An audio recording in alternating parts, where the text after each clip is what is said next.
नमस्कार साथियों, मैं मनीष भारती संस्कृति आई इस प्लेटफॉर्म पर आप सभी का स्वागत करता हूं। साथियों, जैसा कि आप जानते हैं, यूपीएससी 2025 प्रारंभिक परीक्षा को ध्यान में रखते हुए हम लोग करंट अफेयर्स का रिवीजन करते आए हैं। पॉलिटी विषय के साथ मैं आता हूं। कुछ जरूरी मुद्दों की चर्चा आज फिर से एक बार करते हैं और उसमें पहला टॉपिक जो है वह देखेंगे तो अनुसूचित जातियों के खिलाफ अत्याचार। देखिए, यहाँ पर जो बात की गई है वह सामाजिक न्याय और आधिकारिता पर संसद की जो अस्थायी समिति है उसने चिंता जताई है कि कई राज्यों में अनुसूचित जातियों यानी कि शेड्यूल कास्ट के खिलाफ अत्याचार से निपटने के लिए जो आवश्यक तंत्र होने चाहिए वह विफल है, उसका सही से पालन नहीं किया जा रहा है। अनुसूचित जातियों के विषय में सबसे पहले समझ लेते हैं। शेड्यूल कास्ट के विषय में संविधान के अनुच्छेद 366 में अनुसूचित जाति शब्द को परिभाषित किया गया है। इस बात को ध्यान रखिएगा, इंपॉर्टेंट पॉइंट है। और अनुच्छेद 341 के तहत राष्ट्रपति के पास ये पूछा जा सकता है, पहले भी आ चुका है यूपीएससी में, राष्ट्रपति के पास ये शक्ति है कि वह राज्यपाल से ठीक से परामर्श के बाद किसी राज्य या केंद्र शासित प्रदेश में कुछ समूहों को आधिकारिक तौर पर अनुसूचित जातियों के रूप में अधिसूचित कर सकता है। देखिए, यहाँ पर राज्यपाल शब्द का प्रयोग किया गया है, क्योंकि आप जानते हैं कि राज्यपाल जो होते हैं वह राज्यों में केंद्र के प्रतिनिधि के तौर पर काम करते हैं। तो जाहिर सी बात है, आर्टिकल 341 के तहत राष्ट्रपति अगर इसकी घोषणा करते हैं तो वह राज्यपाल से उस विषय पर परामर्श करेंगे, है ना। और एक बात और भी समझिए, इसके बाद ये आता है कि चलिए प्रेसिडेंट ऐसा करते हैं तो क्या संसद को यह अधिकार है कि संसद कानून बना करके इस सूची में संशोधन कर सकती है? तो इसका जवाब है हाँ, कि संसद के द्वारा ऐसा किया जा सकता है। और यह भी कई बार प्रश्न में आ सकता है कि अनुसूचित जाति शब्द को पहली बार कब प्रयोग में लाया गया था? तो भारत शासन अधिनियम 1935 में पहली बार अनुसूचित जो जाति शब्द है इसको जोड़ा गया था। तो ये ध्यान में रखना है। जाति आधारित अत्याचारों से निपटने के लिए क्या क्या तंत्र हैं उसको देखते हैं। सबसे पहले संवैधानिक प्रावधान देखते हैं। संवैधानिक प्रावधान का कहने का तात्पर्य हो गया कि संविधान में जो बात निहित है, जैसे कि मूल अधिकार की बात करेंगे, फंडामेंटल राइट्स, संविधान का भाग 3, उसमें यदि चलते हैं तो अनुच्छेद 14, 15, 16 और 17 प्रत्यक्ष रूप से या अप्रत्यक्ष रूप से देखेंगे समानता का उपबंध है। हम जब आजाद हुए तो स्वतंत्रता के अधिकार को हमने पहले नहीं रखा। आर्टिकल 19 पहले नहीं है, आर्टिकल 14 पहले है। जो 14 से 18 का सेट है, आप जानते हैं फंडामेंटल राइट्स को 6 भाग में हम डिवाइड करते हैं। तो पहला सेट जो है वो समानता का अधिकार है, और समानता का अधिकार 14 से 18 तक है, यानी कि स्वतंत्रता हम उसके बाद में रखे हैं। तो इस बात के इस चीज को समझना है सही से कि हमारी जो समाज है उसमें कहीं ना कहीं वंचित वर्ग जो हैं, शेड्यूल कास्ट हैं, उनके साथ ऐतिहासिक रूप से भेदभाव होता रहा है। इसको निपटने के लिए व्यवस्था किया गया। ये तो हो गया संविधान के भाग 3 यानी कि मूल अधिकार, फंडामेंटल राइट्स की बात। अब डीपीएसपी की बात करते हैं, यानी कि राज्य की नीति के निर्देशक तत्व जो है उसमें बात करेंगे तो अनुच्छेद 46 पर हम चलेंगे। और अनुच्छेद 46 कहता है कि अनुसूचित जातियों के शैक्षणिक और आर्थिक उन्नति के लिए प्रावधान करना चाहिए। अब यहाँ पर समझ लीजिए, जो आरक्षण का दिया गया है अनुसूचित जातियों को, वह इसी आधार पर दिया गया है, वह आर्थिक आधार पर नहीं दिया गया है, वो सामाजिक और शैक्षणिक पिछड़ेपन के आधार पर दिया गया है। ठीक है, तो जो लोग ये कहते हैं आरक्षण बंद होना चाहिए, वह यहाँ पर इस पॉइंट को समझ लीजिए कि जब अनुसूचित जाति या जो जनजाति है उनके साथ भी सामाजिक तौर पर जो है भेदभाव खत्म हो जाएगा, आरक्षण स्वतः खत्म कर दिया जाएगा। लेकिन जब तक रहे शैक्षणिक संस्थानों में उनका प्रतिनिधित्व सही नहीं रहता है, तब तक आरक्षण की प्रक्रिया जारी होनी चाहिए। ये बात यहाँ पर कहा गया। अनुच्छेद 338 में अनुसूचित जातियों के लिए एक राष्ट्रीय आयोग के गठन का प्रावधान किया गया है, इसको ध्यान रखिएगा। और यहाँ पर कहा गया है राष्ट्रीय आयोग के गठन का प्रावधान है। विधिक प्रावधान क्या है ना, यहाँ पर देखिए, हमने सबसे पहले क्या देखा, जो संवैधानिक चीजें संविधान के तहत। अब कानून के तहत क्या क्या है। अस्पृश्यता अपराध अधिनियम 1955, यानी कि छुआछूत के चीजों को जो है ना, अगर कोई छुआछूत करता है तो वह दंडनीय अपराध माना गया है। 1976 में इस अधिनियम में संशोधन करके इसका नाम नागरिक अधिकार संरक्षण अधिनियम कर दिया गया था। इसके तहत धार्मिक और सामाजिक अयोग्यता के परिणाम स्वरूप उत्पन्न अस्पृश्यता को दंडित बनाया गया है। अनुसूचित जाति और अनुसूचित जनजाति अत्याचार निवारण अधिनियम 1989 बहुत इंपॉर्टेंट, मोस्ट इंपॉर्टेंट ये है, पहले भी चर्चा में रहा है। एक बार सुप्रीम कोर्ट ने इसकी प्रक्रिया को बदलने की कोशिश किया, देश भर में तूफान हो गया था। आप जानते हैं कि मोदी सरकार का पहला कार्यकाल जो था उसमें ये चीज हुआ था। यह विशेष कानून SC ST समुदाय के व्यक्तियों के खिलाफ किए गए अपराधों को अत्याचार के रूप में परिभाषित करता है।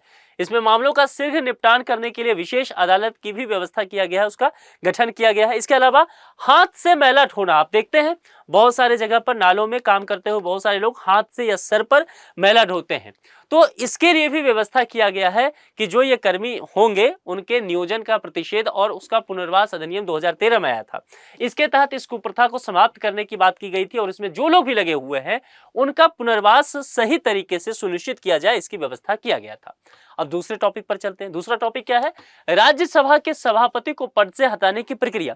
अब यहां पर एक बात समझना पड़ेगा, इससे पहले राज्यसभा के जो सभापति होते हैं ना, दरअसल जो भी भारत के वाइस प्रेसिडेंट होते हैं, उपराष्ट्रपति, वह पदेन रूप से राज्यसभा के सभापति होते हैं। इस बात को पहले समझ लेना है, ठीक है? ये बात यहां पर निहित है। अब आगे बात करते हैं, अब चलते हैं।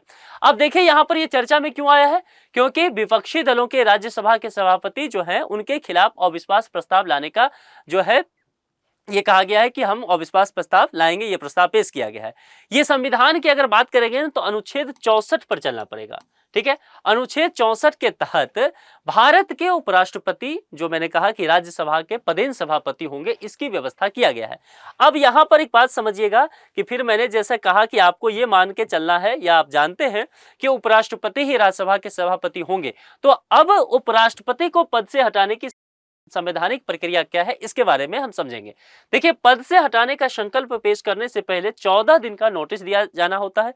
इस नोटिस में हटाने के बारे में स्पष्ट उल्लेख किया जाना चाहिए और अनुच्छेद 67B के अनुसार उपराष्ट्रपति को राज्यसभा द्वारा उसके सभी सदस्यों, ध्यान देना, सभी सदस्यों के बहुमत से पारित संकल्प, और लोकसभा की जब बात करेंगे, निम्न सभा जो है वहां साधारण बहुमत से उस संकल्प पर सहमति जताकर पद से हटाया जा सकता है। जहां संविधान में राष्ट्रपति को पद से हटाने के आधार का उल्लेख किया गया है, वहीं उपराष्ट्रपति के मामले में आधारों का उल्लेख नहीं किया गया है, तो ये बातें आप ध्यान में रखिएगा। ई कोर्ट्स मिशन मोड परियोजना का चरण तीसरा जो है उस पर बात करते हैं। देखिए, जैसा कि यहाँ शब्द में ही लिखा हुआ टॉपिक में ई कोर्ट्स यानी कि इलेक्ट्रॉनिक माध्यम की बात किया जाएगा। कोर्ट के जो कानूनी कामकाज हैं उसका कैसे डिजिटलीकरण किया जाए, इस पर बात पर जोर है। देखिए, केंद्रीय मंत्रिमंडल ने ई कोर्ट्स मिशन मोड परियोजना के तीसरे चरण को मंजूरी दे दी और उसके बाद जो है ये टॉपिक चर्चा में आ गया। तो हम सब जरा इसको देख लेते हैं। इसका उद्देश्य क्या रखा गया है? न्यायालय के संपूर्ण अभिलेख, जितने भी रिकॉर्ड्स हैं, उनका डिजिटलीकरण कर दिया जाए, है ना, ताकि ऑनलाइन माध्यम में उपलब्ध रहे। पेपरलेस न्याय की व्यवस्था जो है वह सुनिश्चित करना। राष्ट्रीय ई गवर्नेंस योजना के भाग के रूप में ई कोर्ट्स परियोजना 2007 से क्रियान्वयन की जा रही है। इसका उद्देश्य क्या है? भारतीय न्यायपालिका को सूचना एवं प्रसारण प्रौद्योगिकी यानी कि ICT में सक्षम बनाना। इसके चरण 1 और 2 का क्रियान्वयन क्रमशः 2011-15 में पहला फेज हुआ था और 15 से 23 में जो है वह दूसरा फेज यहाँ पर काम किया गया था। ई कोर्ट्स परियोजना के तीसरे चरण के विषय में समझ लेते हैं। यह जो है 2023 से 2027 तक 4 वर्षों के लिए क्रियान्वित की जाएगी। इसका परिव्यय कितना है? तो 7,210 करोड़ रुपया निर्धारित किया गया है। उद्देश्य क्या है? न्यायपालिका के लिए एकीकृत प्रौद्योगिकी प्लेटफॉर्म का निर्माण करना, ताकि जो न्यायालय है, वादी है और अन्य हितधारक हैं, इनके बीच जो है पेपरलेस इंटरफेस उपलब्ध हो सके। तो इस वजह से क्या होगा ना कि कामकाज जो है ये जो तारीख पे तारीख चलता रहता है, इसमें भी कमी आएगा, है ना। क्रियान्वयन कहाँ होगा? ये सारा हाई कोर्ट्स में किया जाएगा। सुप्रीम कोर्ट की ई समिति की सिफारिश पर न्याय विभाग यानी कि विधि मंत्रालय द्वारा हाई कोर्ट्स को धनराशि दी जाएगी। ई समिति इस ई कोर्ट्स परियोजना के क्रियान्वयन के लिए नीतिगत नियोजन, रणनीतिक निर्देश और मार्गदर्शन का काम देखती है। ये ई समिति के विषय में इंपॉर्टेंट पॉइंट्स है, इसको ध्यान में रखिएगा। अगर यहां से प्रश्न आता है तो आपको पता होना चाहिए। अब न्यायालयों के डिजिटलीकरण का महत्व क्या है? देखिए, जैसा मैंने कहा कि न्याय देने में जो देरी है ना, उसे न्याय नहीं माना जाता है। तो जो डेटा अगर डिजिटलकरण रहता है, वेबसाइट पे अवेलेबल रहता है, तो वहां से जो वकील हैं उनको भी तुरंत जानकारी मिलेगा, वादी प्रतिवादी को भी मिलेगा और जो जज हैं उनको भी जानकारी मिल जाएगा।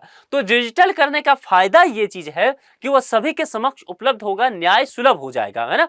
आजकल जो तकनीक उभर रहा है जिसको हम AI कहते हैं, आर्टिफिशियल इंटेलिजेंस, यानी कि AI की जो हम बात करते हैं, कृत्रिम बुद्धिमत्ता, इन सब के माध्यम से कार्य क्षमता भी बढ़ जाएगा। तो जो बहुत सारे लंबित मामले हैं उसका निपटान सही समय पर किया जा सकता है।